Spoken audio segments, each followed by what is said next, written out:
So, we are in a water taxi approaching Hvar on the island of Hvar.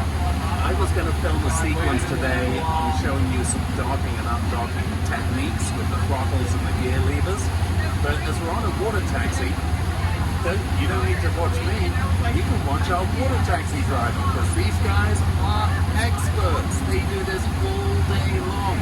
What you're going to notice when we start filming him as we approach, because he's going to dock stern too, is you'll notice the transition where he comes off the wheel and on the sticks and throttles and doesn't go back on the wheel. And you just watch how he docks this thing. Alright, so here we are approaching the beautiful old town of Hvar. At this point, our driver, Ivan, is still on the wheel. We're doing about 6 or 7 knots coming in. And we're actually going to reverse into our dock, right? Med-moor or stern to. So, watch the transition. He's going to do, here it is, a big left turn to start the boat swinging the direction he wants to go. He engages reverse on the port engine with a little blip of power. Look at his right hand on the throttle.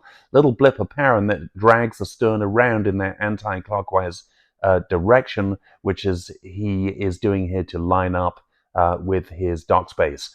All right, so watch another thing now. He's got conventional rudder and fixed propellers, and you notice he leaves that wheel hard over because these little rudders on this boat don't make any difference at these low maneuvering speeds. If you have a stern drive, you better make sure you're centered or you'll be fighting against yourself.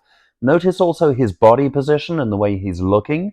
He has a full and proper view across the back of his boat, and he's just playing it on the gears with his right hand on the left-hand set of controls as he does that final maneuver. No lines going out here. There's no crew member, notice. He does it all himself. Smooth as silk, and just juggles it on the gears here as the passengers are unloading. He just maintains a little position. And again, no drama. It's almost as though he's done this before, right? So you notice he maintains very dynamic control of the boat all the way through the maneuver and docks it like a boss.